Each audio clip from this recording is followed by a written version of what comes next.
ప్రార్థన చేసుకుందామండి. మమ్మల్ని మిక్కిలిగా ప్రేమిస్తున్న మా ప్రియ పరలోకపు తండ్రి, మీ ఘనమైన శ్రేష్టమైన నామానికి మరొకసారి స్తుతులు చెల్లిస్తున్నాను తండ్రి. మీరు మా కన్న తండ్రిని స్మరించుకోవడానికి, జ్ఞప్తి తెచ్చుకోవడానికి మా ఆయుష్ దినాలలో మరొక రోజును మా అందరికీ ప్రసాదించారు తండ్రి. మీరంటూ మా జీవితాలలో లేకపోయి ఉంటే మేము మా కుటుంబాలు ఏమైపోయావు తండ్రి.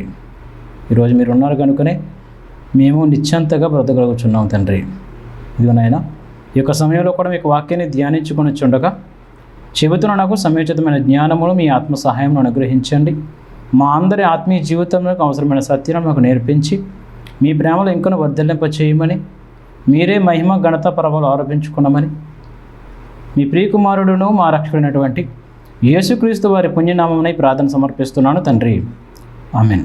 ముందుగా దేవునికి యేసుక్రీస్తు వారి ద్వారా స్తుతులు చెల్లిస్తూ అలాగే కూర్చొని మీ అందరికీ కూడా మరొకసారి క్రీస్తు వారి పేరు వందనాలు తెలియజేస్తున్నానండి. ప్రియమైన దేవుని పిల్లారా, ఈరోజు కూడా దేవుని మాటల్లోంచి ఒక ప్రాముఖ్యమైన సంగతిని మనం ఆలోచించేద్దాం. దేవుని మాటల్లో ఎన్నో విలువైన సంగతులు, మన జీవితానికి అవసరమైనటువంటి సత్యాలు దేవుడు పొందుపరచడం జరిగింది. అయితే ఈరోజు మనుషులు దాన్ని మరిచిపోయి, మనుషులు బైబిల్ యొక్క విశిష్టతను, దేవుని యొక్క ప్రేమను గుర్తించక ఏమవుతుందని అంటే, దేవుని యొక్క విలువ అర్థం కాక ఆ బైబిల్ ఉన్నటువంటి సారాంశాన్ని అర్థం చేసుకోలేకపోతున్నారు.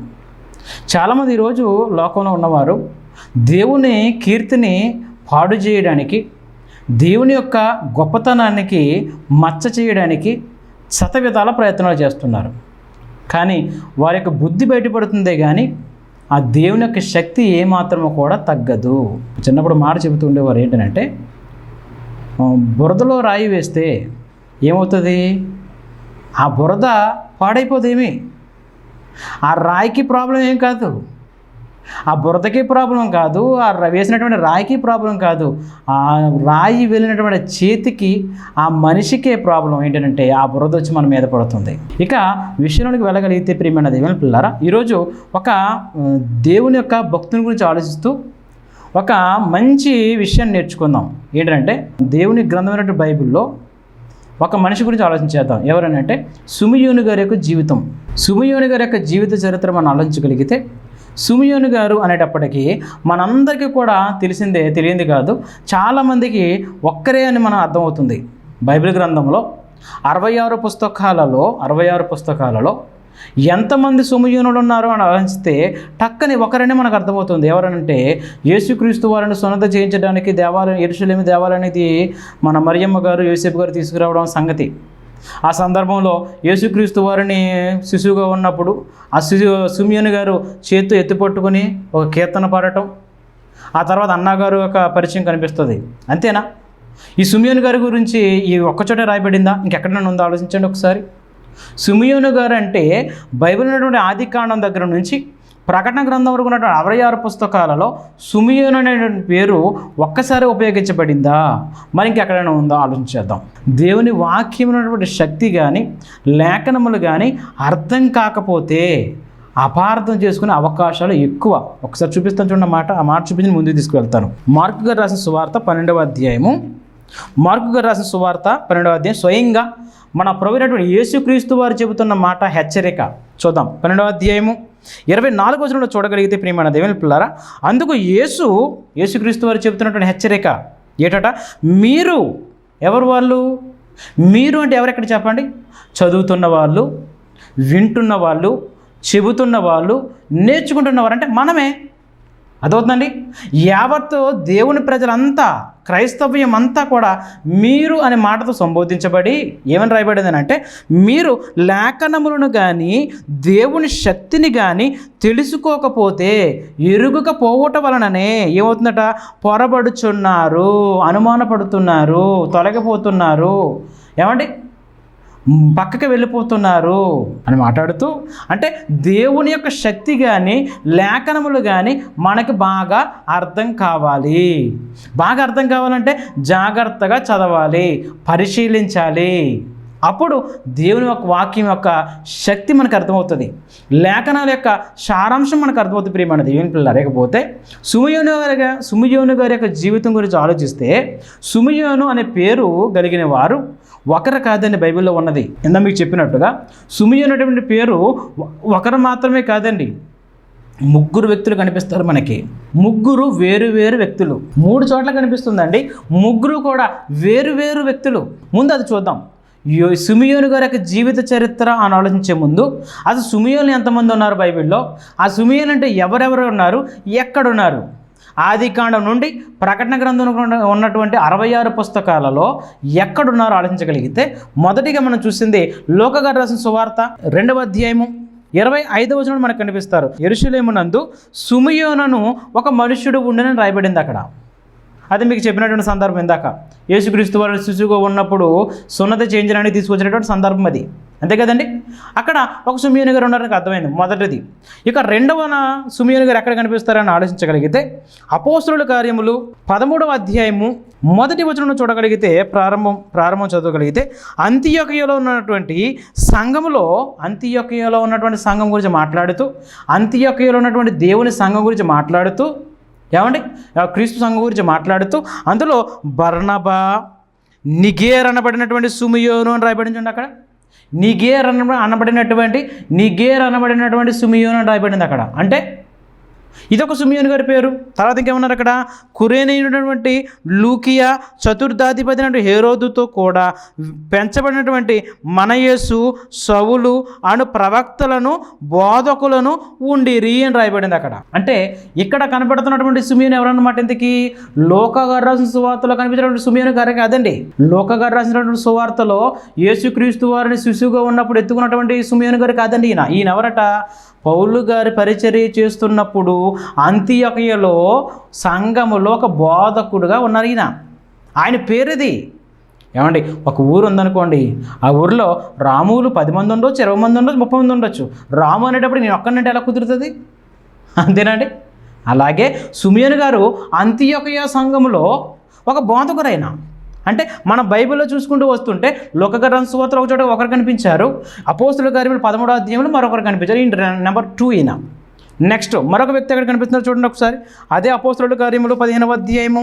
నేను ఇందుకు ఈ మాట చెబుతున్నానంటే వివరంగా, ఇక్కడ చదివినటువంటి సిమియోను పేరు, అక్కడ చదివినటువంటి సిమియోను పేరు ఒకటి అనుకుంటే పొరపడతారు. అర్థమవుతుంది మీకు ఎందుకు? ఇక్కడేమో బోధకుడని ఉంది, అక్కడ యేసుక్రీస్తు వారిని ఎత్తుకున్నారని ఉంది, ఈయన ఒకరేనా డౌట్ వస్తుంది. మరి 15వ అధ్యాయం చదవండి. ఇప్పుడు 15వ అధ్యాయం 14 వచ్చిన చదవగలిగితే, 15వ అధ్యాయం 14 వచ్చిన కూడా చూడగలిగితే 12 నుంచి చదువుతున్నాను. 12 నుంచి చదివితే మీకు సందర్భం అర్థమవుతుంది. అంతటా ఆ సమూహం అంతా ఊరకుండి బర్నబాయు, పౌలును తమ ద్వారా దేవుడు అన్ని జనులలో చేసిన సూచక్రియలను, అద్భుతములను వివరించగా ఆలకించెను. ఇక్కడ ఒక వాదం జరుగుతుంటుంది అపోస్తలులకి, అక్కడ ఉన్నటువంటి యూదులకి. అప్పుడు పేతురు గారు మాట్లాడతారు. పేతురు గారు మాట్లాడిన తర్వాత ఇప్పుడు యాకోబు గారు మాట్లాడుతున్నారు చూడండి 13వ వచనంలో. అప్పుడు వారు చాలించిన తర్వాత యాకోబు ఇట్లనెను, సహోదరులారా నా మాట ఆలకించుడి. అన్ని జనుల్లో నుండి దేవుడు తన నామము కొరకు ఒక జనమును ఏర్పరచుకున్నటకు వారిని ఎలాగూ మొదట కటాక్షించినో సిమియోను వివరించి ఉన్నాడు అని రాయబడింది అక్కడ. ఇక్కడ సిమియోను ఎవరు? మరి ఇక్కడ సిమియోను వివరించి ఉన్నాడు అని రాయబడ్డ అని మాట చెబుతున్నారు యాకోబు గారు. ఎవరో కాదండి, ఆయన పేతురు గారే. అదవుతుందండి. అక్కడ సీమోను పేతురు గారి గురించి మాట్లాడుతూ, సీమోను గారి పేతురికి చాలా పేర్లు ఉన్నాయి మనకు తెలుసు కదా. సీమోను పేతురు అంటారు, పేతురు అంటారు, కేఫా అంటారు, ఇంకేమంటారు, రాయి అంటారు. అనండి ఈ చేపల వత్తి కాబట్టి ముత్తికారుడు అంటారు. అంటే సీమోను పేతురు గారికి ఉన్నటువంటి పేర్లు ఇవి. అలాగే సిమియోను అనేటువంటి పేరు యాకోబు గారికి మాత్రమే తెలుసు. అందుకే అక్కడ ప్రస్తావిస్తూ ఆల్రెడీ పేతురు చెప్పాడు కదయ్యా, పేతురుని ఉపయోగించకుండా సిమియోను ఆల్రెడీ చెప్పాడు అని చెప్తున్నారు. అంటే ఇక్కడ 15వ అధ్యాయంలో ఉన్నటువంటి సిమియోను ఎవరన్నమాట? ఎందుకు? పేతురు గారే. 13వ అధ్యాయంలో ఉన్నది అంతియోకియలో ఉన్నటువంటి సంఘంలో ఒక బోధకుడు. మరి లూకా సువార్తలో ఉన్నది అక్కడ ఒక ప్రవక్త. అంతేనండి. ఆ సిమియోను ఎవరనంటే యేసుక్రీస్తు వారిని సున్నతి చేయించడానికి తీసుకొస్తున్నప్పుడు యెరూషలేము దేవాలయంలో ఉన్నటువంటి ఒక మనుషుడైన. అది మీకు క్లారిటీ ఉండాలి. అందుకనే సిమియోను బైబిల్ గ్రంథంలో 3 ఉన్నారు. లూకా సువార్తలో ఒకరు, అపోస్తలుల కార్యముల 13వ అధ్యాయంలో ఒకరు, అలాగే 15వ అధ్యాయంలో పేతురు గారు. ఈ 3 మీకు క్లియర్ ఇచ్చాను, ఇంకెక్కడ కనిపించదు పేరు, రైట్. ఇకపోతే సిమియోను గారి యొక్క జీవితం గురించి మనం ఆలోచిస్తుంటే లోకగారాని సువార్త 2వ అధ్యాయము 21 నుంచి చదువుతున్నాను, జాగ్రత్తగా ఆలోచించండి. యేసుక్రీస్తు వారి పుట్టుక జరిగిన తర్వాత జరుగుతున్న సందర్భం చూస్తే 2వ అధ్యాయం 21 నుంచి, ఆ శిశువును అనేప్పటికీ ఎవరు? యేసుప్రభుల వారికి సున్నతి చేయవలసినటువంటి 8వ దినం వచ్చినప్పుడు గర్భమందాయన పడక మునుపు దేవదూత చేత పెట్టబడిన యేసు అని పేరు వారు ఆయనకు పెట్టిరి. ఎవరు వారు? యోసేపు గారు, మరియమ్మ గారు యేసు అని పేరు పెట్టారు. గర్భమందు ఉన్నప్పుడే దేవదూత ద్వారా మీరు ఇమ్మానుయేలు అని పేరు పెడతారు, యేసు అని పేరు పెట్టండి అని చెప్పారు ఆయన ఆల్రెడీ. అలాగే పెట్టారట. తర్వాత 22వ వచనం, మోసే ధర్మశాస్త్రము చొప్పున వారు తమ్మును శుద్ధి చేసుకున్న దినములు గడిచినప్పుడు అని రాయబడింది అక్కడ. మన భాషలో చెప్పాలంటే మైలు అంటాం, అంతేనండి, పురుటి నీళ్ళు అంటాం. మనమైతే మన వాళ్ళు ఏం చేస్తారు? ఒక 3వ వారానికి లేదా 11వ రోజున లేదా 15వ రోజున ఇలాగ వేస్తుంటారు మన వాళ్ళు. అలాగే అక్కడ 8 రోజులు అయిన తర్వాత పాత ధర్మశాస్త్ర ప్రకారముగా 8వ దినమున ఏం చేస్తారనంటే శుద్ధి చేసుకునిచ్చు సున్నతి చేస్తారు. మొదటి తొలిచూలు మగ శిశువు అయితే ఆ విధంగా యేసుక్రీస్తు వారిని యెరూషలేము తీసుకొస్తున్నారు తల్లిదండ్రులు ఇద్దరు తీసుకొస్తూ ఆ ధర్మశాస్త్రం చొప్పున సున్నతి చేయించేటప్పుడు ఏవైతే తీసుకురావాలో, ఏ పక్షులనైతే తీసుకురావాలో, ఏవైతే బలి ఇవ్వాలో, ఏ కార్యక్రమాలు అయితే జరగాలో అవన్నీ పాటిస్తూ తీసుకొస్తున్నారు. అదే చెప్తున్నారు, మోసే ధర్మశాస్త్రము చొప్పున వారు తమ్మును శుద్ధి చేసుకున్న దినములు గడిచినప్పుడు ప్రతి తొలిచూలు మగపిల్ల ప్రభువుకు ప్రతిష్ఠాపన చేయబడెను అని రాయబడింది. ఎక్కడుందన్నమాట? లేవీయ కాండంలో 12వ అధ్యాయం ఉంటుందన్నమాట. ప్రతి తొలిచూలు మగపిల్లని కూడా దేవునికి ప్రతిష్ఠన చేయాలి, సమర్పించుకోవాలి. అలాగే తర్వాత ఏమన్నారు అక్కడ? అని ప్రభువు ధర్మశాస్త్రమందు వ్రాయబడినట్టు ఆయనను ప్రభువుకు ప్రతిష్ఠించుటకును ప్రభువు ధర్మశాస్త్రమందు చెప్పబడినట్టు గొవ్వల జతనైనను 2 పావురముల పిల్లలనైనను బలిగా అర్పించుటకును వారు ఆయనను యెరూషలేముకు తీసుకుని పోయిరి.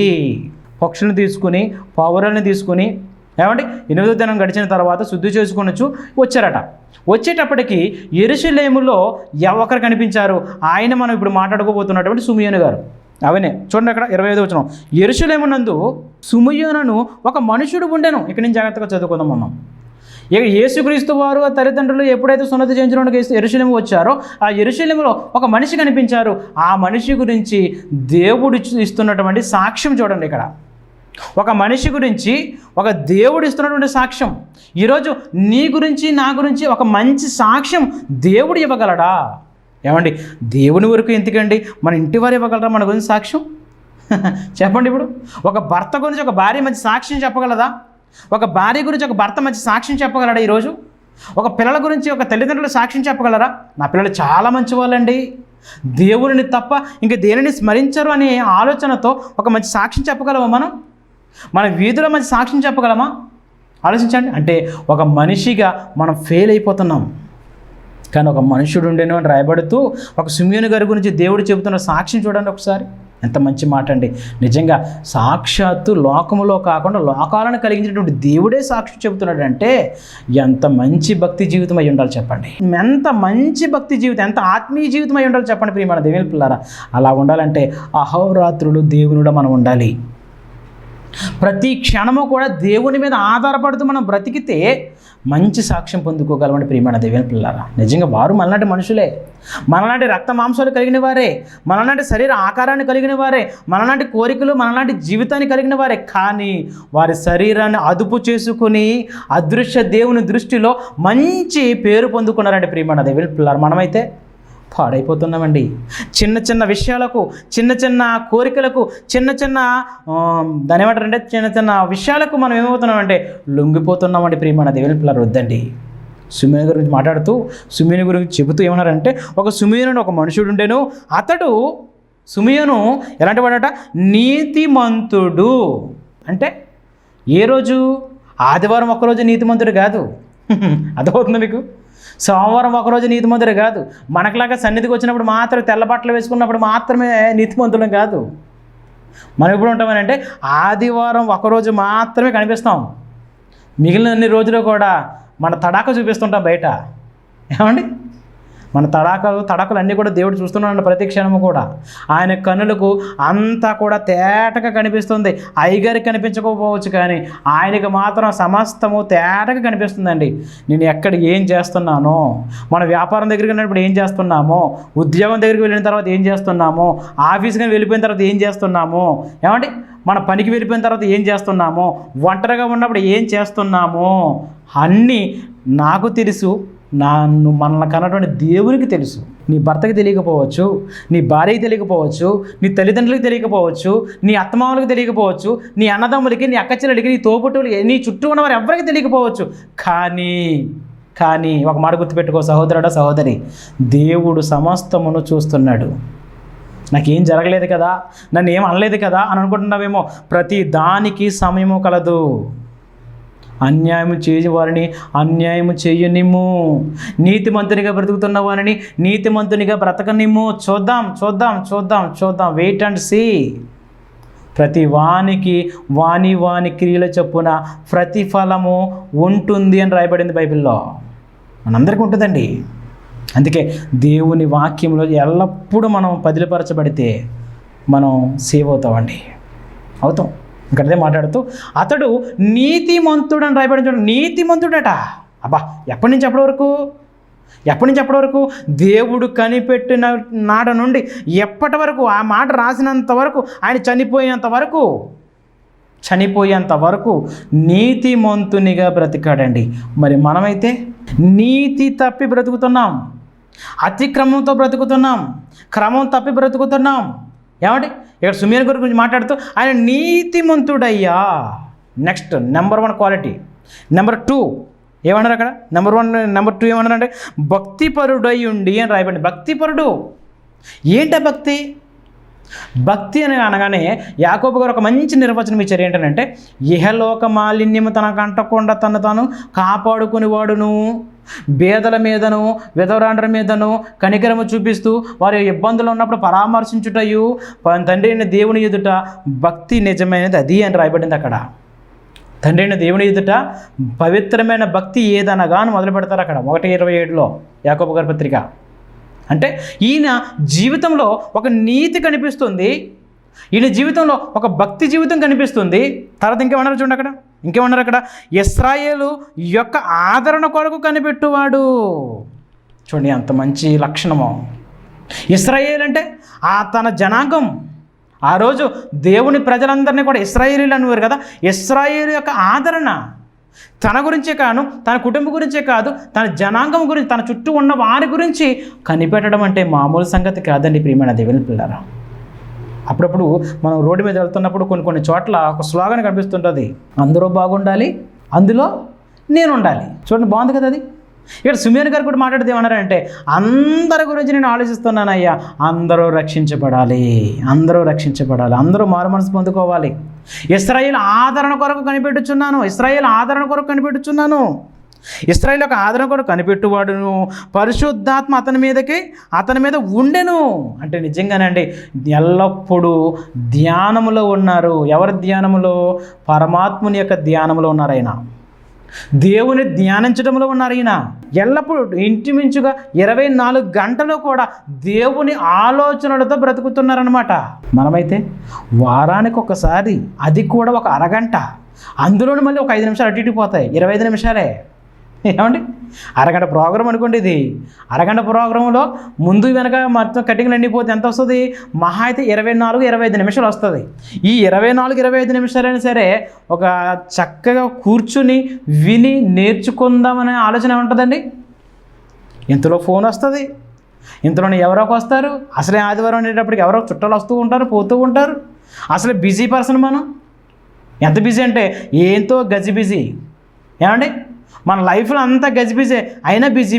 మా వాడు ఒకడు అంటూ ఉండేవాడు అండి, 5 నిమిషాలు ఖాళీ లేదు, 10 పైసలు సంపాదన లేదనేవాడు. మరి ఏంటి ఉపయోగం? అలాంటి జీవితాలు మనవి. ఎప్పుడు చూసినా బిజీ. అలాగని దేవుళ్ళని ఏమన్నా బలపడ్డామా? అలాగని ఏమన్నా దేవుల్లో విశ్వాసంలో మంచి స్థితిలో ఉన్నాం మనం? ఎల్లప్పుడూ దేవునితో అనుసంధానం చేయబడి ఉన్నాం మనం ఏమండి భక్తుడండి. చెప్తాను మంచి మాట చూడండి. ఏంటంటే ఆ రోజు భక్తులు ఎలా ఉండేవారంటే దేవుడు పిలిస్తే టక్కులు లేచేవారండి. అర్ధరాత్రి అయినా గాఢ నిద్రలో ఉన్న చక్కటి సందర్భం మీకు తెలియదు కాదు. పేతురు గారు పట్టుకున్నారు, పేతురు గారిని పట్టుకుపోయారు, అవునండి. యాకోబు గారిని తెగ నరికేశారు. ఆ తర్వాత మన్నాడు ఎవరు నరకడిది?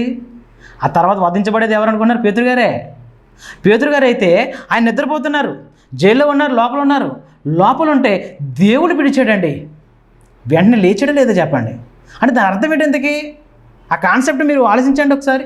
అంటే ఆయన ఎక్కడున్నా దేవుని స్వరానికి ఎల్లప్పుడూ సముఖత వ్యక్తం చేసేవారు అనమాట. ఎప్పుడు దేవునికి అనుసంధానం చేయబడ్డారనమాట. అంటే వారి ఆలోచన అంతా కూడా నేను ఎక్కడున్నా దేవుని గురించే, ఒకవేళ మరణించి వెళ్ళిపోయినా ఎవరి గురించి? దేవుని గురించే. పౌలు గారి స్లోగన్ అదే కదా, బ్రతుకుడైతే క్రీస్తే, చావైతే చాలా లాభం నాకు. ఇంకా బాధలే లేవు, ఈ శ్రమలే లేవు, ఈ అవమానాలు లేవు, ఈ అవమానాలు లేవేమి. ఎందుకు? హ్యాపీగా వెళ్ళిపోవచ్చు. ఎంతకాలం ఉంటాం? ఈ మోసాలేటి, ఘోరాలేటి, దారుణాలేటి, ఈ కపటమైన సహోదరులేటి అని చెప్పి పౌలు గారు చాలా ఇబ్బంది పడేవారు. అందుకే నాయన ఎంత తొందరగా తీసుకెళ్ళిపోయాయని ప్రార్థన చేసుకునేవారు ఆయన. ఎందుకు? ఆయన అంతగా దేవునితో కనెక్ట్ అయిపోయారు ఆయన. కానీ మనం ఏం చేస్తున్నాం తెలుసా అండి? వారానికి కనీసం అరగంట సేపు అయినా సరే దేవునితో మనం సావాసం చేయలేకపోతున్నామని అంటే మనం పరలోకం వెళ్తామంటారా? ఏమండి, ఆనాడు కాల్బలం లక్షల మంది బయలుదేరారు కానాను దేశానికి, అవునా కదండి? పాలు తేనెలు ప్రవహించే దేశానికి లక్షల మంది బయలుదేరితే కనీసం 1000 మంది అన్నా వెళ్ళాలి కదండి, అంతేనా? మన ప్రయాణం మొదలు పెట్టామనుకోండి, ఒక 100 మంది మనం ఒక ఫంక్షన్కి వెళ్తున్నాం. ఫంక్షన్కి వెళ్ళేటప్పుడు 100 మంది బయలుదేరి ఆ ఫంక్షన్కి వెళ్ళేటప్పుడు ఒక్కడే ఉన్నాడు అనుకోండి, ఏంటంటే పరిస్థితి? ఫంక్షన్కి వెళ్ళేటప్పుడు ఈరోజు ఇక్కడ నుంచి సపోజ్ ఈ రాజమండ్రి నుంచి హైదరాబాద్ బయలుదేరుతుంది బస్సు ఒక 100 మందితో. 100 మందితో బయలుదేరుతున్నప్పుడు హైదరాబాద్ వెళ్ళినప్పుడు ఒకడో ఉంటాడు అన్నారనుకోండి, 100 మందిలో ఎవరైనా ఎక్కుతారంటారా? ఓరే బాబు ఎందుకు వచ్చింది దానిలోపురా బాబు అని చెప్పి బస్సు దిగిపోతాడు. కానీ ఇక్కడ లక్షల మంది బయలుదేరి ఎంతమంది మిగిలారు? చివరికి వచ్చేటప్పటికి 2 మిగలడం ఏంటండి? అసలు నెంబరింగ్ అసలు చాలా తేడా ఉంది కదా. 100 మంది బయలుదేరితే ఒకడు మిగులుతాడంటేనే భయపడుతున్నాం మనం. ఏమండి, 100 మంది బయలుదేరితే చివరికి వెళ్ళినప్పుడు ఒకడంటేనే మనం చాలా భయపడిపోతున్నాం కదా. 1000 మంది బయలుదేరి ఒకరున్నా పర్వాలేదు, అలాంటిది లక్షల మంది బయలుదేరి ఒకడు మిగిలితే పెట్టండి, 2 మిగలడం పెట్టండి. అంటే మన జీవితాలు ఎంత దూరంగా ఉన్నాయో దేవునికి ఆలోచించండి. ఇప్పుడు ఒక సుమేని గారి జీవితం ఎంత భక్తిగా ఉంటే ఆయన గురించి ఒక సాక్ష్యం చెప్తాడు దేవుడు. ఏం చెప్తున్నారట? ఒక యెరూషలేములో మేము వెళ్ళేటప్పటికీ యెరూషలేములో ఒక మనుషుడు ఉండేను. ఎవరో లొక్క గారు చెప్తున్నారు ఈ మాట, చాలా కూలంకషంగా మాట్లాడతారు ఆయన. కిందకు వచ్చేటప్పుడు చెప్తూ సుమేని గారి గురించి చక్కని మాట చెప్తున్నారు. ఏమన్నంటే, అతడు నీతిమంతుడును భక్తిపరుడునై ఉండి ఇశ్రాయేలు యొక్క ఆదరణ కొరకు కనిపెట్టువాడు, పరిశుద్ధాత్మ అతని మీద ఉండెను. అతడు ప్రభు యొక్క క్రీస్తును చూడక మరణము పొందడని అతనికి పరిశుద్ధాత్మ చేత బయలుపరచబడి ఉండెను. ఆత్మవశుడై అతడు దేవాలయములోనికి వచ్చెను. అంటే అతడు ఆత్మవశుడై అంటే ఎల్లప్పుడూ ఎవరితో పెనవేసుకుని ముందుకు జీవితం కొనసాగిస్తున్నాడు అన్నమాట. ఈయన జీవిత ధ్యేయం ఏంటనంటే, ఈయన అంతిమ లక్ష్యం ఏంటనంటే దేవుడున్న లోకం అండి. ప్రియమైన దేవుని పిల్లారా, ఈ సుమయోను గారి జీవితమే కాదండి, బైబిల్ ఆదికాండం దగ్గర నుంచి ప్రకటన గ్రంథం వరకు ఉన్నటువంటి భక్తుల జీవితాలు అన్నీ ఆలోచిస్తేనండి వారి ఒక టార్గెట్ ఏంటంటే, మనది ఈ లోకము కాదు, మనము పరలోకం వెళ్ళిపోవాలి. ఈ లోకముకు మనం ఎందుకు వచ్చామనంటే, మనము యాత్రికులము, పరదేశులమై ఉన్నాము, కానీ ఈ లోకంలో శాశ్వతంగా ఉండడానికి కాదు అనే సంగతి ఆ రోజు భక్తులకు అర్థమైంది. ఈరోజు భక్తులు అనుకుంటున్నటువంటి మనకు అర్థం కాలేదని ప్రియమైన దేవుని పిల్లారా. అందుకే ప్రారంభంలో చెప్పాను మీకు. అందుకే దేవుని యొక్క లేఖనములు కానీ దేవుని యొక్క శక్తి కానీ అర్థం కాకపోతే మనము కూడా ఏదో నామకార్థంగా బ్రతుకుతూ ముందుకెళ్ళిపోతామండి. కాదండి, అలా బ్రతికితే పరలోకం రాజ్యమా? ఏమండి, నమ్మిన ప్రతి ఒక్కరికి పరలోకం కాదండి. కాలబలంతో వెళ్ళిన ప్రతి ఒక్కరికి కానాను దేశం ఇవ్వలేదండి దేవుడు. ఎవరైతే నిలబడ్డారో, ఎవరైతే నమ్మకంగా ఉన్నారో, ఈరోజు మనకు కూడా అదే పరిస్థితి. ఎవరైతే నమ్మకంగా మరణం వరకు నమ్మకంగా, ఎవరైతే పరిశుద్ధంగా, పవిత్రంగా, నిర్దోషంగా, నిర్మలమైన మనస్సాక్షితో కలిగి ఎవరైతే బ్రతికి చనిపోతారో వారిది మాత్రమే పరలోకం. ఒక సుమేని గారి జీవితం ఈరోజు నీకు నాకు చెబుతున్న పాఠం ఏంటో తెలుసా? మీరు నీతిమంతులుగా ఉండాలి. ఆయన నీతిమంతుడు కనుక, ఆయన భక్తిపరుడు కనుక మీ జీవితంలో కూడా భక్తి కనిపించాలి. ఆయన చాలా గొప్పవాడు కనుక మీరు గొప్పవాడిగా కనిపించాలి దేవునిలో. అవునండి, ఒక సిమియోను గారి జీవితం ఎంత పరమ పవిత్రంగా ఉందో మరి నీ జీవితము కూడా అంతకంటే పరమ పవిత్రంగా ఉంటేనే తప్ప పరలోకం చేరుకోలేమండి ప్రియమైనది. ఈవెన్ పిల్లలారా, చేరుకోలేం. ఇంకా మంచి మాట చెప్పారు ఏంటంటే అక్కడ, ఆయన ఇశ్రాయేలు యొక్క ఆదరణ కొరకు కనిపెట్టువాడు, పరిశుద్ధాత్మ ఆయన మీద ఉండెను అని రాయబడింది. మరి నీతో పరిశుద్ధాత్మ దేవుడు సహవాసం చేస్తున్నారా?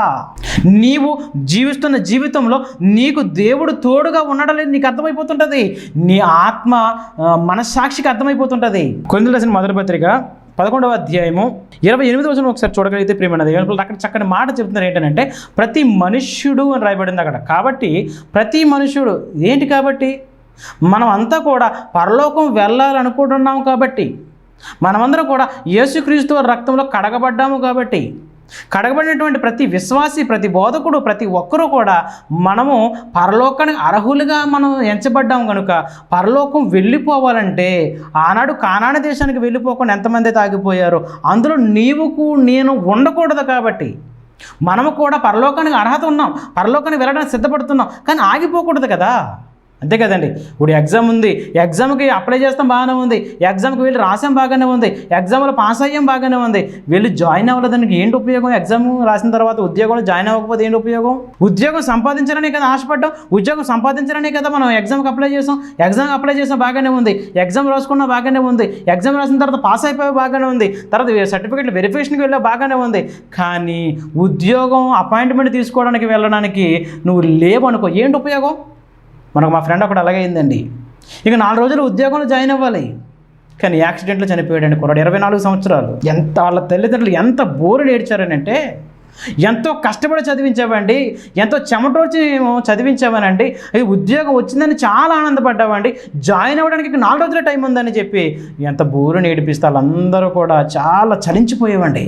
మరి నీ గురించి నా గురించి మాట్లాడుతున్న మాట తెలుసా? కాబట్టి ప్రతి మనుష్యుడు చెప్పేవారే, వినేవారే, నేర్చుకునేవారే, పరలోకం వెళ్ళాలని అనుకుంటున్న వారు ప్రతి ఒక్కరూ కూడా, చెప్పేవారు పరలోకం వెళ్ళాలనుకుంటున్నారు, వినేవారు పరలోకం వెళ్దాం అనుకుంటున్నారు, నేర్చుకునేవారు పరలోకం వెళ్దాం అనుకుంటున్నారు, ప్రతి ఒక్కరూ వెళ్ళాలనుకుంటున్నారు. అయితే అందరూ, ప్రతి మనుష్యుడు కూడా తన్ను తాను పరీక్షించుకొనవలెను. దేవునితో సహవాసం ఉంటే మాట తీరు ఒకలాగా ఉంటుంది, సహవాసంలో లేకపోతే ఒకలాగా ఉంటుంది. దేవునితో సహవాసంలో ఉంటే భక్తి జీవితం ఒకలాగా ఉంటుంది, లేకపోతే మరొకలాగా ఉంటుంది. అది మనకు అర్థమైపోతుంటుంది. అంతేనండి, మన ఆత్మీయ జీవితం దేవునికి దగ్గరగా ఉన్నదో దూరంగా ఉన్నదో మనకు అర్థమైపోతుందండి ప్రియమైనది పిల్లరా. కాబట్టి మన జీవితాన్ని మనం సరిదిద్దుకోవాలి. ఒక సిమియోను గారి జీవితం నీతిగా కనిపిస్తుంది, భక్తిగా కనిపిస్తుంది, ఆదరణ కొరకు కనిపెట్టిన వ్యక్తిగా కనిపిస్తుంది, ఎంతో పరమ పవిత్రంగా కనిపిస్తుంది, పరిశుద్ధాత్మ దేవుని అన్యోన్య సహవాసం ఆయనలో కనిపిస్తుంది. మనము కూడా మన జీవితంలో మన ఆత్మీయ జీవితాన్ని ఎప్పటికప్పుడు పరిశీలించుకుంటూ, పొరపాటు జరిగిందనుకోండి, నాయనా తప్పు జరిగిందయ్యా క్షమించు అని అంటే మన తండ్రి క్షమించేవాడండి. అలాగని జరిగిన దాన్ని పదే పదే చేస్తే మాత్రం ఊరుకునే దేవుడు అంతకంటే కాదండోయ్. మనం దేవునికి ఇష్టానుసారంగా బ్రతికామా గుండెల్లో పెట్టుకుంటాడండి ఆయన, హత్తుకుంటాడండి ఆయన. కాబట్టి ఒక సిమియోను గారి జీవితం నీకు నాకు ఇచ్చిన హెచ్చరిక ఏంటో తెలుసా? మీరు నా వలె నీతిగా బ్రతకండి, నా వలె భక్తిగా బ్రతకండి, నాలాగే దేవునితో అనుసంధానం చేయబడి ఎల్లప్పుడూ దేవుని కొరకు ఉన్నతంగా బ్రతకండి, నాలాంటి మంచి సాక్ష్యం పొందుకోండి, మీరు కూడా పరలోకానికి వారసులుగా రండి అని చెప్పి సిమియోను గారి జీవితం నీకు నాకు ఒక పాఠాన్ని నేర్పిస్తుంది. ఆ విధంగా మనందరూ బ్రతకాలని మిమ్మల్ని హెచ్చరించడమే కాదు, నన్ను నేను హెచ్చరించుకుంటూ సరిచేసుకుంటూ ముందు కొనసాగాలని ప్రేమగా తెలియజేస్తూ నేను మాటలు ముగిస్తున్నాను. తలవంచని ప్రార్థన చేసుకుందాం. మమ్మల్ని మిక్కిలిగా ప్రేమిస్తున్న మా ప్రియ పరలోకపు తండ్రి, మీ ఘనమైన శ్రేష్టమైన నామానికి మరొకసారి మీకు స్తుతులు చెల్లిస్తున్నాను నాయన. మాకు ఏ విధంగా పాఠాలు నేర్పాలో అన్నీ చక్కగా నేర్పిస్తున్నారు తండ్రి. ఒకరి జీవితాన్ని చూపించి మా జీవితానికి మార్గదర్శకంగా చూపిస్తున్నారు నాయన. మీకు స్తుతులు తండ్రి. మేము ఎల్లప్పుడూ ఆ విధంగా ఉండేలాగా సహాయం తెచ్చేయండి. మా జీవితంలో ఏదైనా తెలిసి తెలియక పొరపాటు జరుగుంటే కనుక సరిచేసుకుని సరిదిద్దుకుని నీ కొరకు ఉన్నతంగా బ్రతికే మహాభాగ్యాన్ని ప్రసాదించమని, ఎల్లప్పుడూ మీ కనుసైగలో బ్రతుకుతూ మీకు ఇష్టానుసారంగా మీ ఆలోచన ప్రకారంగా బ్రతికే మహాభాగ్యాన్ని ప్రసాదించమని, మీ చిత్తమైతే మీ కుమారుని యొక్క రాకడ ఆలస్యమైతే కనుక మరొకసారి ఈ విధంగా కలుసుకుని మీ మాటలు పంచుకునే మహాభాగ్యాన్ని ప్రసాదించమని, మీ ప్రియకుమారుడును మా రక్షకుడైనటువంటి యేసుక్రీస్తు వారి పుణ్యనామం నీ ప్రార్థన సమర్పిస్తున్నాను తండ్రి. ఆమేన్. అందరికీ వందనాలండి.